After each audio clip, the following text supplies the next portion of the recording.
സുഹൃത്തുക്കളെ എല്ലാവർക്കും നമ്മുടെ പുതിയ വീഡിയോയിലേക്ക് സ്വാഗതം. നമ്മൾ ഈ കഴിഞ്ഞ ദിവസം കണ്ടതാണ് നമ്മുടെ ഈ പറയുന്ന പിണറായി സർക്കാരിൻ്റെ ഒരു പുതിയൊരു പാഠ്യ വിഷയങ്ങൾ അല്ലെങ്കിൽ ഈ സ്കൂളുകളിൽ പഠിക്കുന്ന കുട്ടികൾക്ക് വേണ്ടിയിട്ട് പുതിയൊരു കാര്യം അവർ ചെയ്തിരിക്കുന്നത്. എന്താണെന്ന് വെച്ചാൽ ഈ സ്കൂൾ വിദ്യാർത്ഥികൾ ഒരുപാട് സ്ട്രെസ് അനുഭവിക്കുന്ന ആളുകളാണ് അല്ലേ. പണ്ടത്തതിൽ നിന്ന് വ്യത്യസ്തമായിട്ട് ഇന്ന് ഒരുപാട് സ്ട്രെസ്സാണ് കുട്ടികൾക്ക് കിട്ടുന്നത്. അത് ഹോംവർക്ക് ആയിക്കോട്ടെ, അങ്ങനെയുള്ള എന്ത് തന്നെയാണെങ്കിലും ആ കുട്ടികൾ സ്കൂളിൽ വരുന്ന സമയം മുതൽ അവർ വീട്ടിൽ പോകുന്നിടം വരെ അവർക്ക് പഠിക്കാനായിട്ട് ഒരുപാട് സ്ട്രെസ്സ് കിട്ടുന്നുണ്ട്. അതിൻ്റെ ഫലമായിട്ട് പലയിടങ്ങളിലും അല്ലെങ്കിൽ ഈ പറയുന്ന സ്കൂളുകൾ ചെയ്യുന്ന മോശമായിട്ടുള്ള പരിപാടികൾ കാരണം പല സ്ഥലങ്ങളിലും കുട്ടികൾ മരണപ്പെടുന്നുണ്ട്.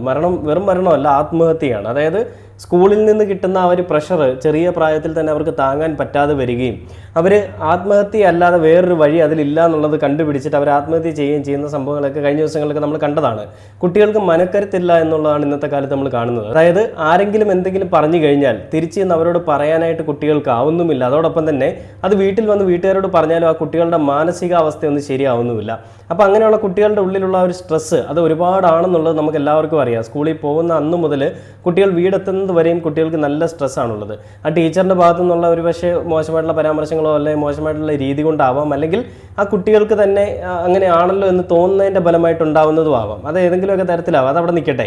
അപ്പോൾ നമ്മുടെ ഇടതുപക്ഷ സർക്കാർ അതിന് കണ്ടെത്തിയൊരു മാർഗ്ഗം എന്ന് പറഞ്ഞു കഴിഞ്ഞാൽ വളരെ സ്വാഗതാർഹമായിട്ടുള്ള അല്ലെങ്കിൽ നല്ലത് കണ്ടു കഴിഞ്ഞാൽ നല്ലതെന്ന് പറയാൻ നമുക്ക് എപ്പോഴും പറ്റണം. അങ്ങനെയുള്ളവരാണ്, അങ്ങനെ ശീലിച്ചവരാണ് നമ്മൾ മലയാളികൾ. അതുകൊണ്ട് തന്നെയും ഞാൻ പറയുകയാണ്, ഈ പറയുന്ന പിണറായി സർക്കാർ എടുത്തൊരു നിലപാടിനോട് അങ്ങേയറ്റം ബഹുമാനവും ആദരവും ഉണ്ട്. കാരണം കുട്ടികളുടെ പഠന സമയം കഴിഞ്ഞതിന് ശേഷം ഒരു അരമണിക്കൂർ മാറ്റി വെച്ചിട്ട് അത് സൂംബ എന്ന് പറയുന്ന ആ ഒരു നൃത്തം അല്ലെങ്കിൽ ഒരു എക്സസൈസിന് ഉപകരിക്കപ്പെടുന്ന ആ ഒരു കലാരൂപം അതവർ ചെയ്തോട്ടെ എന്നാണ് നമ്മുടെ മുഖ്യമന്ത്രി പിണറായി വിജയൻ പറഞ്ഞത്.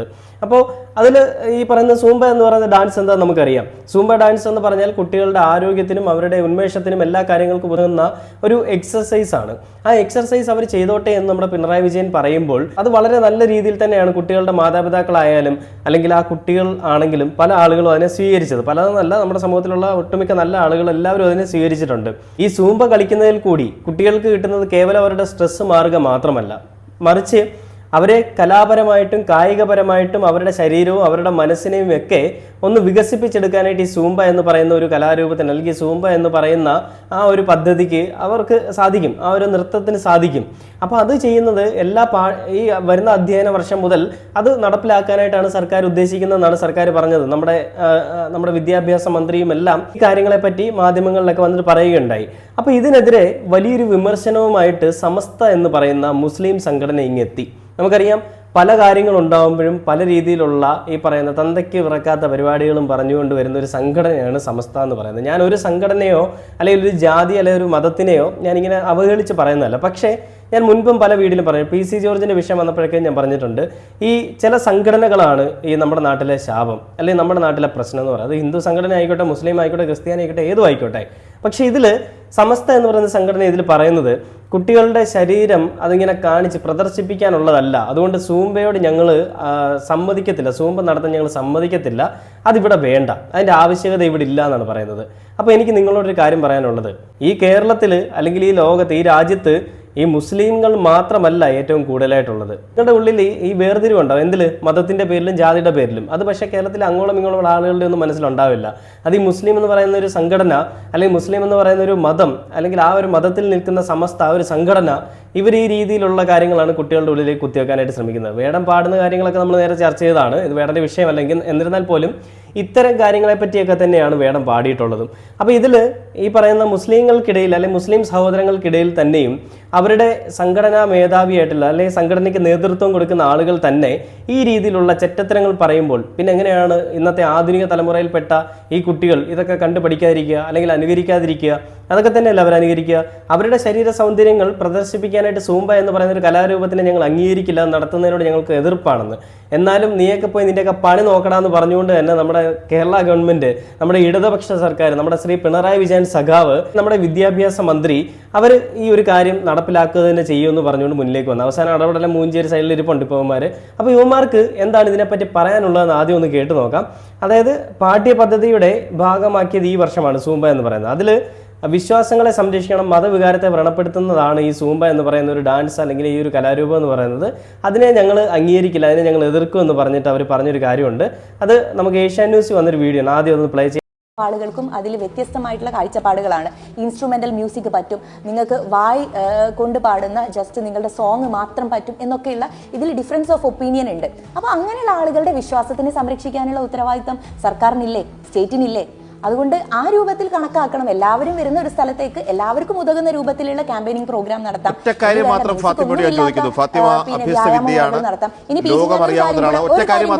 ഞാൻ ചോദിക്കുന്നത്, സൈന്യത്തിൽ, പോലീസിൽ അടക്കം ഈ ജോലിക്ക് ചേരുന്നവർക്ക് ഈ പറയുന്ന മതസമുദായ നേതാക്കളൊക്കെ പറയുന്ന പോലെ യൂണിഫോമിന്റെ കാര്യത്തിലും വസ്ത്രത്തിന്റെ കാര്യത്തിലും ആണും പെണ്ണും തമ്മിലുള്ള അകലത്തിന്റെ കാര്യത്തിലും ഒക്കെ ഇത് പാലിക്കാൻ കഴിയുമോ? അല്ല, അതിൽ അവർക്ക് ഓപ്ഷൻ ഉണ്ടല്ലോ, അത്തരത്തിലുള്ള ജോലികൾ തിരഞ്ഞെടുക്കാനും ഇല്ലാതെയുമുള്ള ഓപ്ഷൻ. ഇനി വസ്ത്രധാരണത്തിന് കാര്യം പറയാം, പലതും അലൗഡ് ആണ്. ഇപ്പൊ തന്നെ അതിനനുസരിച്ചിട്ടുള്ള റെഗുലേഷൻസ് അല്ലെങ്കിൽ ചേഞ്ചസ് വരുന്നുണ്ട്. തലപ്പാവിട്ടുകൊണ്ട് സിഖുകാരെ നിങ്ങൾ സൈന്യത്തിൽ കണ്ടിട്ടില്ലേ? അല്ലെങ്കിൽ ചുരിദാർ ഇട്ടുകൊണ്ടുള്ള പോലീസ് ഉദ്യോഗസ്ഥന്മാരെ നിങ്ങൾ കണ്ടിട്ടില്ലേ? അപ്പോൾ ആ രൂപത്തിലുള്ള മാറ്റങ്ങൾ ഉണ്ട്. കേണൽ സോഫിയ ഖുറേഷി അടക്കം ഈ രാജ്യത്തിന്റെ അഭിമാനമായി നമ്മുടെ ഓപ്പറേഷൻ സിന്ദൂറിന്റെ സാഹചര്യങ്ങൾ വിശദീകരിച്ച രാജ്യത്തിന്റെ കരുത്തിന്റെ മുഖങ്ങളെ അടക്കം ഉദ്ധരിച്ചുകൊണ്ടാണ് ഞാൻ ഈ ചോദ്യം ചോദിച്ചത്. ഓരോ ആളുകളുടെയും തെരഞ്ഞെടുപ്പാണത്. മതം അവർ ജീവിതത്തിൽ അല്ലെങ്കിൽ തങ്ങളുടെ വസ്ത്രധാരണത്തിൽ പുലർത്തണോ എന്നുള്ള തീരുമാനമെടുക്കാനുള്ള ഫ്ലെക്സിബിലിറ്റി ഈ രാജ്യത്തുണ്ട്. കണ്ടില്ലേ, ഇവരല്ലേ ശരിക്കും പറഞ്ഞാൽ ഈ മതവികാരം അല്ലെങ്കിൽ മതവികാരത്തെ വ്രണപ്പെടുത്തിക്കൊണ്ട് ഈ ആധുനിക തലമുറയിലേക്ക് ഇഞ്ചക്ട് ചെയ്യാനായിട്ട് ശ്രമിക്കുന്നത്? ഈ മത തീവ്രത അല്ലെങ്കിൽ ഈ മതം ഞങ്ങളുടെ മതമാണ്, വലിയ ആളുകൾ അല്ലെങ്കിൽ ഞങ്ങളുടെ മതത്തിൽ ഇത്രയുമുള്ള ചട്ടക്കൂടുകളുണ്ട്, അതിൽ നിന്ന് നീയൊക്കെ പോയാൽ മതി, ഇനി അതിനപ്പുറത്തേക്ക് പോകണ്ട എന്ന് പറയുന്ന രീതിയിലുള്ള ഈ ചെറ്റത്തരം പറഞ്ഞ് അവരുടെ ഉള്ളിലേക്ക് ഇഞ്ചക്ട് ചെയ്തുകൊണ്ടിരിക്കുന്നവന്മാരല്ലേ ഇവന്മാർ. ഇതിൽ ഈ പറയുന്ന സ്ത്രീ പറയുന്നത് ഭയങ്കര അറിവുള്ളൊരു ജ്ഞാനയാണ് കേട്ടോ. അതിൽ പറയുന്ന ചുരിദാറിട്ട് പോലീസുകാരില്ലേ, സിഖുകാർ തലയിൽ മറ്റേ ഈ തലപ്പാവ് വെക്കാതെ അല്ലെങ്കിൽ വെച്ച് പണിയെടുക്കുന്നവരില്ലേ, എന്തൊരു മണ്ടൻ ന്യായീകരണങ്ങളൊക്കെയാണ് പെണ്ണുമ്പിള്ളേ നിങ്ങൾ ഈ പറയാം. തഹ്ലി അങ്ങനെ എന്തൊക്കെയാണ് ഇവരുടെ പേര്, എന്തൊരു മണ്ടൻ ന്യായീകരണങ്ങളൊക്കെയാണല്ലേ. ഈ സ്കൂളുകളിൽ മുസ്ലിങ്ങളുണ്ടാവും, ക്രിസ്ത്യാനികളുണ്ടാവും, ഹിന്ദുക്കളുണ്ടാവും, അങ്ങനെയുള്ള ഏതൊരു മതവിഭാഗത്തിൽപ്പെട്ടവരോ ജാതിയിൽപ്പെട്ടവരോ ഒക്കെ ഉണ്ടാവും. പക്ഷേ ഇവരുടെയൊക്കെ കുടുംബങ്ങളിൽ നിന്ന് ഇവർ കേട്ട് പഠിച്ചു വരുന്നത് ഇങ്ങനെയുള്ള കാര്യങ്ങളാണ്. അതായത് ഞങ്ങളുടെ മതത്തിലുള്ള ആളുകൾ ഇതൊന്നും ചെയ്യാൻ പാടില്ല. അപ്പോൾ ഒരു 10 പേരുള്ളൊരു സ്കൂളിൽ അല്ലെങ്കിൽ 100 പേരുള്ളൊരു സ്കൂളിൽ ഒരു ക്ലാസ്സിൽ ഈ 100 പേർക്കിടയിൽ 10 പേര് മുസ്ലിങ്ങളാണ്, ബാക്കിയുള്ളവരെല്ലാം ഹിന്ദു ക്രിസ്ത്യാനികളൊക്കെയാണ്. ഓക്കെ, ആ ഒരു 10 പേര് മാത്രം ക്ലാസ്സിൽ നോക്കുകുത്തികളായിക്കൊണ്ടിരിക്കുകയും ബാക്കിയുള്ള 90 പേരും അവിടെ പോയിട്ട് എൻജോയ് ചെയ്യുന്ന സമയത്ത് ഇവരുടെ ഉള്ളിൽ കൂടി കടന്നു പോകുന്ന കാര്യങ്ങൾ എന്തൊക്കെയായിരിക്കും? അവർക്കുണ്ടാകുന്ന സ്ട്രെസ്സിൽ നിന്ന് അവർക്കൊരു റിലീഫ് കിട്ടാൻ വേണ്ടിയിട്ടാണ് നമ്മുടെ സർക്കാർ ഇതിനു വേണ്ടിയിട്ടൊരു കാര്യമായിട്ട് മുന്നിലേക്ക് വന്നിരിക്കുന്നത്. അപ്പോൾ അങ്ങനെ വരുമ്പോൾ എന്തിനാണ് ഇതിൽ ഇത്ര ബുദ്ധിമുട്ട്? മുസ്ലിങ്ങൾക്ക് പണ്ട് മുതലേ ഇവർ പറഞ്ഞിരിക്കുന്നതാണ്, ഈ തലയിലുള്ള ഈ മറ്റേ ഇതുണ്ടല്ലോ, ഈ തുണിയുണ്ടല്ലോ, ആ തുണി മാറ്റിക്കഴിഞ്ഞാൽ അത് ഭയങ്കര ദോഷമാണ്, അത് അങ്ങനെ ചെയ്യാതിരിക്കുന്നത്, അതങ്ങനെ ചെയ്തു കഴിഞ്ഞാൽ വലിയ തെറ്റാണ് എന്നൊക്കെ പറഞ്ഞുകൊണ്ട് ഇവരെ പേടിപ്പിച്ച് വെച്ചിരിക്കുകയാണ്. എൻ്റെ കൂടെ പഠിക്കുന്ന പിള്ളേരൊക്കെ ഉണ്ടായിരുന്നു മുസ്ലിങ്ങളൊക്കെ. അപ്പോൾ ഇവരൊക്കെ പറയുന്നത് തലയിലെ ആ തുണി മാറ്റിക്കഴിഞ്ഞാൽ വലിയ പാപമാണ്. ശരിയാണ്, നമ്മൾ ആരുടെയും ഒരു ആചാരത്തെയോ അല്ലെങ്കിൽ അവരുടെ വിശ്വാസങ്ങളെ നമ്മൾ എതിർക്കാൻ പോകുന്നില്ല. പക്ഷേ ഇന്നത്തെ കാലഘട്ടത്തിലും നേരം വെളുക്കാത്ത ചിന്താഗതിയുമായിട്ടാണല്ലോ മുസ്ലിം സഹോദരങ്ങളെ നിങ്ങളൊക്കെ നിൽക്കുന്നത്. നിങ്ങളുടെയൊക്കെ ഈ ചട്ടക്കൂടുകളൊക്കെ ചവിട്ടിപ്പൊട്ടിച്ച് കളയേണ്ട സമയമൊക്കെ അതിക്രമിച്ചിരിക്കുകയാണ് കേട്ടോ. നിങ്ങൾ ഇതും കൊണ്ടിരുന്ന് കഴിഞ്ഞാൽ നിങ്ങൾ ജീവിതകാലം മുഴുവനും ഇവന്മാരൊക്കെ അടിമയായിട്ടിരിക്കേണ്ടി വരും. ഒരേ സമയത്ത് 4-5 ഭാര്യമാരെയൊക്കെ കല്യാണം കഴിക്കുന്നവന്മാരാണ് ഈ പ്രസ്താവനയായിട്ടൊക്കെ വരുന്നതെന്ന് ഓർക്കുമ്പോഴാണ് ഒരു ബുദ്ധിമുട്ട് കേട്ടോ, അല്ലെങ്കിൽ അതിനെ അങ്ങോട്ട് അംഗീകരിക്കാൻ ദഹിക്കാത്തത്. അപ്പോൾ ഇതിനെതിരെ ഭയങ്കര വിഷയമായിരുന്നു ഇവർ ഈ പറയുന്ന മുസ്ലിം സംഘടന എന്ന് പറയുന്നത്. വേറെ ആർക്കും പ്രശ്നം മുസ്ലിങ്ങൾക്കാണ്. അപ്പോൾ ഈ ഒരു സ്കൂളിലെ സൂംബ പരിശീലനം അല്ലെങ്കിൽ ഒരു സൂംബ പഠനം അല്ലെങ്കിൽ ഒരു സൂംബ എന്ന് പറയുന്നത് അവരുടെ ധാർമ്മികതയ്ക്ക് എതിരാണെന്നൊക്കെയാണ് ഇവർ പറയുന്നത്. അപ്പോൾ അതുകൂടെ നമുക്കൊന്ന് കേട്ടു നോക്കാം. അതിനുശേഷം ഇടതുപക്ഷ സർക്കാരിന് എന്താണ് അതിനെപ്പറ്റി പറയാനുള്ളതെന്ന് കേട്ടു നോക്കാം. വിശദമായ വാർത്തകളിലേക്കാണ്. വിദ്യാർത്ഥികളിൽ ശാരീരികക്ഷമത, മാനസികാരോഗ്യമൊക്കെ ഉറപ്പാക്കാൻ സ്കൂളുകളിൽ സൂംബ ഡാൻസ് പാഠ്യപദ്ധതിയുടെ ഭാഗമാക്കിയത് ഈ വർഷമാണ്. 8ാം ക്ലാസ്സിലെ കലാപഠനം പാഠപുസ്തകത്തിൽ സൂംബ ഡാൻസ് ഉൾപ്പെടുത്തുകയും ചെയ്തു. പുതിയ അധ്യയന വർഷം സ്കൂളിൽ കുട്ടികളെ ഈ ഡാൻസ് പ്രാക്ടീസ് ചെയ്യിക്കാനായി അധ്യാപകർക്ക് പരിശീലനവും നൽകി. ലഹരിവിരുദ്ധ പ്രവർത്തനങ്ങളുടെ ഭാഗമായി മുഴുവൻ കുട്ടികളെയും സ്കൂളുകളിൽ സൂംബ ഡാൻസ് ചെയ്യിക്കാൻ മുഖ്യമന്ത്രി പിണറായി വിജയൻ തന്നെ നിർദ്ദേശം നൽകിയിരുന്നു. ഇപ്പോൾ ചില മുസ്ലിം സംഘടനകൾ സൂംബ ഡാൻസിനെതിരെ രംഗത്ത് വരികയാണ്. ആദ്യം മുഖ്യമന്ത്രി മുൻപ് പറഞ്ഞത് കേൾക്കാം.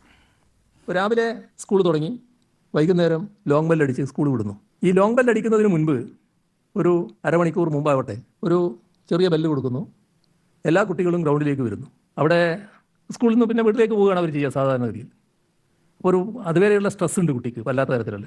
ഈ സ്ട്രെസ് ആകെ നീ കിട്ടാൻ പറ്റുന്ന ഒരു എക്സസൈസിലേക്ക് കടന്നൂടെ? എന്താ ഡാൻസിൻ്റെ ജിംബോ ഡാൻസ് അല്ലേ? ജുബ ഞാൻ പറയുന്ന പേര് തെറ്റായിരിക്കാം, പക്ഷേ അത്തരം ഒരു ഡാൻസിലേക്ക് കടക്കാനും അത് നല്ല എക്സസൈസ് ആണല്ലോ. ഫലത്തിൽ ഇതിന് അധ്യാപകർ കുറച്ച് മടിയുള്ളവരാണ്. കാരണം അവരും ഈ എക്സസൈസ് എടുക്കണമല്ലോ ഇതിൻ്റെ കൂട്ടത്തിൽ, അതിന് കുറച്ചൊരു മടി കാണിക്കുന്നുണ്ട്. അപ്പോൾ വിദ്യാഭ്യാസ മന്ത്രി ശ്രദ്ധിക്കുക, അടുത്ത അധ്യയന വർഷ ആരംഭത്തിൽ തന്നെ ഇത് നമുക്കങ്ങ് നടപ്പാക്കിയാൽ എന്താണ്? ഈ കുട്ടിയുടെ സ്ട്രെസ് മുഴുവൻ അങ്ങ് പോകും. സ്കൂളുകളിലെ സൂംബ ഡാൻസിനെതിരെ സമസ്ത യുവജന വിഭാഗം രംഗത്ത് വരികയാണ്. ധാർമ്മികതയ്ക്ക് ക്ഷതമേൽപ്പിക്കുന്നതാണ് സൂംബ ഡാൻസ് എന്ന് എസ് നേതാവ് അബ്ദുസമദ് പൂക്കോട്ടൂർ പറയുന്നുണ്ട്. കണ്ടില്ലേ, കുട്ടികളുടെ മനസ്സറിഞ്ഞ അല്ലെങ്കിൽ ആ കുട്ടികൾ അനുഭവിക്കുന്ന കാര്യങ്ങളെപ്പറ്റി നല്ല ബോധ്യമുള്ളൊരു സർക്കാരാണ് ഇന്ന് ഭരിക്കുന്നത്. ഞാനൊക്കെ പഠിച്ച സമയത്ത് ഇങ്ങനെയുള്ളവരായിരുന്നെങ്കിൽ നമുക്കൊക്കെ ഇതുപോലെയുള്ള കാര്യങ്ങളിലൊക്കെ കുറച്ചുകൂടി നമുക്ക് അടിപൊളിയായിട്ട് വരായിരുന്നു. എന്തെന്ന് വെച്ചാൽ കലാപരമായിട്ടും കായികപരമായിട്ടും ഒക്കെ നമുക്കൊന്ന് ശരീരമൊക്കെ ഒന്ന് വഴങ്ങി ഒരു ഡാൻസ് കളിക്കണം. ഇപ്പോൾ വിചാരിച്ചാൽ എനിക്ക് എന്നോട് ഡാൻസ് കളിക്കാൻ പറ്റില്ല. അതേസമയം ഈ കുട്ടികൾ, ഇങ്ങനെ വരുന്ന കുട്ടികൾ ഇതൊക്കെ പഠിക്കുമ്പോൾ അവർക്ക് സ്വാഭാവികമായിട്ടും അവരുടെ ശരീരം അതിനൊപ്പം വഴങ്ങുകയും ചെയ്യും. അവർക്ക് ജീവിതത്തിൽ എന്തൊക്കെയാണ് ചെയ്യേണ്ടതെന്നുള്ള കാര്യങ്ങളെപ്പറ്റി ഒരു കൃത്യമായിട്ടുള്ള ധാരണയുണ്ടാവും. അവരുടെ ഒരു ക്ലാസ് റൂമിൽ ഇരുന്ന് പഠിച്ച് ഇറങ്ങി വരുന്ന ആ ഒരു സ്ട്രെസ് എന്ന് പറയുന്ന സാധനം അതിനൊരു റിലീഫ് കിട്ടും. അവർക്ക് ഒരു പുതിയ സ്ഥലത്തേക്ക് പോയാലോ അല്ലെങ്കിൽ അവർ പുതിയൊരു കാര്യങ്ങൾ ചെയ്യുമ്പോഴോ പുതിയൊരു ജോലി ചെയ്യുമ്പോഴോ അവർക്ക് കണ്ടെത്താൻ പറ്റും അവർക്കൊരു റിലീഫ് കിട്ടുന്ന ഒരു സംഭവം എന്താണെന്നുള്ളത്, അല്ലെങ്കിൽ ഒരു റിലാക്സേഷൻ കിട്ടുന്ന ഒരു കാര്യം എന്താണെന്നുള്ളത് അവർക്ക് ഐഡന്റിഫൈ ചെയ്യാൻ പറ്റും. പുതിയ ഐഡിയകൾ അവർക്ക് കിട്ടും. അപ്പോൾ ഇങ്ങനെയുള്ളൊരു കാര്യം ചെയ്ത നമ്മുടെ ഒരു സർക്കാരിൻ്റെ നിലപാട്, അല്ലെങ്കിൽ സർക്കാരിൻ്റെ ഒരു നയം എന്ന് പറയുന്നത് വളരെ അഭിനന്ദനാർഹം തന്നെയാണ്. അതിലൊരു കുറ്റവും പറയാനില്ല. പക്ഷേ മുസ്ലിം സംഘടനകൾക്ക് ഇതിൽ പറയാനുള്ളൊരു വിഷയം എന്ന് പറഞ്ഞു കഴിഞ്ഞാൽ അത് അവരുടെ ഈ ഒരു, ഞാൻ നേരത്തെ പറഞ്ഞു, അവരുടെ ഒരു മതവികാരത്തെ, അവരുടെ ഒരു ഈ പറയുന്ന അവർ കടന്നു വന്നിരിക്കുന്ന ഈ ഒരു രീതികളെയൊക്കെ ഇവർ ഈ തകിടം മറിക്കുന്ന രീതിയിലാണ് സൂംബ എന്ന് പറയുന്ന സാധനം വന്നിരിക്കുന്നത്. ഡ്രസ്സിങ്ങിനെ പറ്റിയൊക്കെ ഇവർ പറയുന്നുണ്ട്. അപ്പോൾ ഇതിനെതിരെ തഹ്ലിയ വീണ്ടും ഒരു പരാമർശം കൂടി നടത്തുന്നുണ്ട്. എന്താണ് ഈ സൂംബ എന്ന് പറയുന്ന സാധനമെന്ന്, അല്ലെങ്കിൽ ഈ സൂംബ എന്താണ് ഈ പറയുന്ന ഇവരുടെ ഈ ഒരു വിഭാഗത്തിൽപ്പെട്ട ആളുകൾക്ക്, ഈ സംഘടനയിൽപ്പെട്ട ആളുകൾക്ക് ഇത്ര വിരോധം ഉണ്ടാക്കാനായിട്ട് വന്നൊരു ഘടകം എന്താണെന്നുള്ളതും അവർ വിവരിക്കുന്നുണ്ട്. അതെന്താണെന്ന് നമുക്കൊന്ന് പ്ലേ ചെയ്യാം. അതിനുശേഷം വിദ്യാഭ്യാസ മന്ത്രിക്ക് എന്താണ് ഇതിനെപ്പറ്റി പറയാനുള്ളതെന്ന് കേട്ടു നോക്കാം. സൂംബ ഡാൻസ് കളിക്കുന്നത് ഏതെങ്കിലും മതവിശ്വാസത്തിനെതിരാണോ? അങ്ങനെ ഒരു ആശങ്കയ്ക്ക് അടിസ്ഥാനമുണ്ടോ? അല്ല, ഞാൻ മനസ്സിലാക്കുന്നത് മതസംഘടനകൾ ഇത്തരത്തിലൊരു ആശങ്ക ഉയർത്തിയത് അത്തരത്തിലുള്ള ഒരു അവരുടെ മതവുമായി ബന്ധപ്പെട്ടുകൊണ്ടുള്ള പ്രശ്നമുണ്ട് എന്നുള്ളത് കൊണ്ട് തന്നെയാണ്. മ്യൂസിക് അടിസ്ഥാനമുണ്ടോ? റിലിജിയൻ പ്രാക്ടീസ് ചെയ്യുന്ന ഒരാളല്ലേ ഫാത്തിമ? അല്ല ഞാൻ പറയട്ടെ, അതായത് മത സംഘടനയിലുള്ള ആളുകളാണ് ഇപ്പോൾ ഇതിൽ ആശങ്ക രേഖപ്പെടുത്തിയിട്ടുള്ളത്. സൂംബ എന്ന് പറയുന്ന ട്രെയിനിങ് പ്രോഗ്രാമിനെതിരല്ല ഞാനും എൻ്റെ സംഘടനയും. പക്ഷേ ഇത്തരത്തിലുള്ള ഒരു ആശങ്ക മത സംഘടനകളുടെ ഭാഗത്തു നിന്നുണ്ടാകുമ്പോൾ ആ ആശങ്ക ഷെയർ ചെയ്യാനും അത് പരിഹരിക്കാനുമുള്ള ശ്രമം എന്തുകൊണ്ടാണ് സർക്കാർ നടപ്പിലാക്കാത്തത്? സൂംബ മാത്രമാവേണ്ടല്ലോ, വേറെ എന്തൊക്കെ പ്രോഗ്രാമുകൾ നമുക്ക് ലഹരി വിമുക്തിയുടെ ഭാഗമായിട്ട്, ലഹരിയെ നിയന്ത്രിക്കുന്നതിന്റെ ഭാഗമായിട്ട് നടപ്പിലാക്കാം? അത് ഏതൊക്കെ കാര്യങ്ങളൊന്ന് ചേച്ചി പറഞ്ഞു തന്നെ. സൂംബ അല്ലാതെ ഈ വീട്ടിൽ ഇരുന്നിട്ട് പടം വരയ്ക്കുന്നതോ അല്ലെങ്കിൽ ഈ പറയുന്ന മെസ്സേജ് വാട്സപ്പിൽ ഗ്രൂപ്പുകൾ വഴി സേ നോ ടു ഡ്രഗ്സ് എന്ന് പറയുന്നതൊക്കെയാണോ ചേച്ചി ഈ പറയുന്ന ഒരു ആധുനിക കാലഘട്ടത്തിലെ കുട്ടികൾ ചെയ്യേണ്ടത്? നിങ്ങൾ പിന്തുടർന്ന് വന്ന കാര്യങ്ങൾ നിങ്ങളൊക്കെ അടിമയായതുകൊണ്ട് ഒരു പക്ഷേ അങ്ങനെ വന്നിട്ടുണ്ടാവും. പക്ഷേ ആധുനിക കാലഘട്ടത്തിലുള്ള ആധുനിക തലമുറയിൽപ്പെട്ട കുട്ടികളും അങ്ങനെ ചെയ്യാൻ പാടുള്ളൂ എന്ന് പറയുന്ന ഒരു ചട്ടക്കൂടിൽ കൂടി മാത്രമേ ജീവിക്കാൻ പാടുള്ളൂ എന്ന് പറയുന്ന ഒരു കാര്യം അതെങ്ങനെയാണ് അംഗീകരിക്കാൻ പറ്റുക? നിങ്ങളുടെ സമുദായത്തിൽ അല്ലെങ്കിൽ നിങ്ങളുടെ സംഘടനയിൽപ്പെട്ട ആളുകൾക്ക് പോലും ഇതിന് എതിർപ്പുണ്ടാവും, അല്ലെങ്കിൽ ഈ സർക്കാർ മുന്നോട്ട് വെച്ച നയങ്ങളെ അവർ യോജിക്കുന്നുണ്ടാവും. അപ്പോൾ അങ്ങനെയുള്ളൊരിടത്ത് നിങ്ങൾ വന്നിട്ട് വീണ്ടും മെഴുകുകയാണ് ഈ പറയുന്ന സൂംബ എന്ന് പറയുന്ന സാധനം നിങ്ങളുടെ ഈ ഒരു സംഘടനയിൽ അല്ലെങ്കിൽ നിങ്ങളുടെ ഒരു മതത്തിന് അതെതിരാണ്, അവർക്കൊരു ബുദ്ധിമുട്ടുണ്ടാക്കുന്നു എന്നുള്ള രീതിയിൽ. ഇതൊക്കെ ആരാണ് മൈൻഡ് ചെയ്യാൻ പോകുന്നത്? നമ്മുടെ വിദ്യാഭ്യാസ മന്ത്രി അതിന് പറഞ്ഞൊരു വാക്കുണ്ട്. അതായത് ഈ ആരൊക്കെ എതിർത്താലും ഞങ്ങൾ ഈ സൂംബ ഡാൻസുമായിട്ട് തന്നെ മുന്നോട്ട് പോകും. കുട്ടികൾക്കിടയിലുള്ള ഒരു സ്ട്രെസ് കുറയ്ക്കാനായിട്ട് ഞങ്ങൾ കണ്ടെത്തിയ ഒരു മാർഗ്ഗമാണ് സൂംബ. അവരുടെ പഠനത്തിന് ശേഷം ഒരു അരമണിക്കൂർ അതിനുവേണ്ടി സമയം കണ്ടെത്തുകയും അത് ഞങ്ങൾ നടപ്പിലാക്കുകയും ചെയ്യുമെന്നാണ് അവർ പറഞ്ഞിരിക്കുന്നത്. ഞാൻ ആ ഒരു വീഡിയോ ഒന്ന് പ്ലേ ചെയ്യാം. പ്രതിഷേധങ്ങൾ അടിച്ചമർത്തലുകൾ ഉണ്ടായപ്പോൾ പുരോഗമന പ്രസ്ഥാനങ്ങൾ ഉന്നതമായ ജനാധിപത്യ സാംസ്കാരിക നിലപാടാണ് സ്വീകരിച്ചിട്ടുള്ളത്. എന്നാൽ ഇവിടെ ചില പ്രസ്ഥാനങ്ങൾ ഭൂരിപക്ഷ വർഗീയതയ്ക്ക് അനുകൂലമായ നിലപാടാണ് സ്വീകരിക്കുന്നത്. ഇത് ആടിനെ പട്ടിയാക്കുന്നതിന് തുല്യമാണ്. കേരളം ജീവിക്കുന്ന സമൂഹത്തിൽ ഇത്തരത്തിൽ നിലപാടുകൾ ഭൂരിപക്ഷ വർഗീയതയ്ക്ക് മാത്രമേ ഉത്തേജനം നൽകൂ. കായിക വിനോദങ്ങളിൽ ഏർപ്പെടുന്നത് കുട്ടികളിൽ മാനസികവും ശാരീരികവുമായ ഉന്മേഷവും ആരോഗ്യവും പോസിറ്റീവ് ചിന്തയും വളർത്താൻ സഹായിക്കും. ഇത് അവരുടെ പഠനത്തെയും വ്യക്തിത്വ വികാസത്തെയും നല്ല രീതിയിൽ സ്വാധീനിക്കും. കേരളത്തിലെ 14,000-ഓളം വരുന്ന വിദ്യാലയങ്ങളിൽ 90% വിദ്യാലയങ്ങളിലും ഈ സൂംബ അടക്കമുള്ള കായിക ഇനങ്ങളുടെ റിഹേഴ്സലും പ്രവർത്തനവും നടന്നുകൊണ്ടിരിക്കുകയാണ്. അതിനാൽ ഇത്തരം ആരോഗ്യകരമായ പ്രവർത്തനങ്ങളെ പ്രോത്സാഹിപ്പിക്കേണ്ടത് അത്യാവശ്യമാണ്. കേരളത്തിൽ പൊതുവിദ്യാഭ്യാസ മേഖലയിൽ ആരോഗ്യ കായിക വിദ്യാഭ്യാസം നിർബന്ധ പാഠ്യ വിഷയമായി നിലവിൽ ഉൾപ്പെടുത്തിയിട്ടുണ്ട്. ഇതിൻ്റെ അടിസ്ഥാനത്തിൽ 1ാം ക്ലാസ് മുതൽ 10ാം ക്ലാസ് വരെ പഠന ബോധന സാമഗ്രികൾ ഉൾപ്പെടെ തയ്യാറാക്കി കേരളത്തിൻ്റെ പൊതുവിദ്യാഭ്യാസ മേഖലയിൽ വിതരണം ചെയ്തിട്ടുണ്ട്. കായിക വിദ്യാഭ്യാസത്തിലൂടെ ആരോഗ്യ കണ്ടില്ലേ, അദ്ദേഹം പറയുന്ന അദ്ദേഹത്തിൻ്റെ അഭിപ്രായങ്ങൾ വളരെ ഒരു സ്വാഗതാർഹമായിട്ടുള്ളത് തന്നെയാണ്. നമ്മുടെ ഈ ഇടതുപക്ഷ സർക്കാരിൻ്റെ നിലപാട് വളരെ സ്വാഗതാർഹമായിട്ടുള്ളത് തന്നെയാണ്. അത് ആ രീതിയിൽ തന്നെ നടപ്പിലാകുക തന്നെ വേണം. അതിന് കുരു പൊട്ടുന്നവരൊക്കെ പൊട്ടിക്കോട്ടെ. പക്ഷേ അങ്ങനെയുള്ളവർക്ക് ഞാനൊരു കാര്യം പറയട്ടെ, ഇത് ഇന്ത്യയാണ്, അല്ലാതെ താലിബാനോ അല്ലെങ്കിൽ അതുപോലെയുള്ള മറ്റ് സ്ഥലങ്ങളോ ഒന്നും അല്ല. അതുകൊണ്ട് എന്ത് ചെയ്യണമെന്നുള്ളത് ഇവിടുത്തെ ജനങ്ങൾക്കും അല്ലെങ്കിൽ സർക്കാരിനും അറിയാം. അതിലൊരു വിഭാഗം മാത്രം വന്നിട്ട് അതങ്ങനെ ഉണ്ടാവാൻ പാടില്ല എന്ന് പറയുമ്പോൾ നിങ്ങൾക്കത് ബുദ്ധിമുട്ടാണെങ്കിൽ നിങ്ങളൊരു കാര്യം ചെയ്യുക, നിങ്ങളുടെ പിള്ളേരെ അല്ലെങ്കിൽ നിങ്ങളുടെ ഒരു സംഘടനയിൽ അല്ലെങ്കിൽ നിങ്ങളുടെ ഒരു മതത്തിൽ അല്ലെങ്കിൽ നിങ്ങളുടെ ഒരു ജാതി വരുന്ന കുട്ടികളെ നിങ്ങളൊരു സ്ഥലത്ത് മാത്രമായിട്ട് പഠിപ്പിക്കാനായിട്ട് നിർത്തുക. നിങ്ങളുടെ ഒരു സ്ഥലം, ഒരു സ്കൂൾ ഉണ്ടാക്കി അവിടെ പഠിപ്പിക്കുക. അതിൽ വെറുതെ നിങ്ങൾ ഈ വന്നിട്ട് ഒരു വിമർശനം ഉണ്ടായിക്കൊണ്ട് നിങ്ങൾ ഇങ്ങനെ വന്ന് പറയുമ്പോൾ മറ്റുള്ള കുട്ടികൾ കൂടി അനുഭവിക്കേണ്ട ഒരു കാര്യത്തിനെ അവിടെ ഇല്ലായ്മ ചെയ്യാനല്ലേ നിങ്ങൾ ശ്രമിക്കുന്നത്.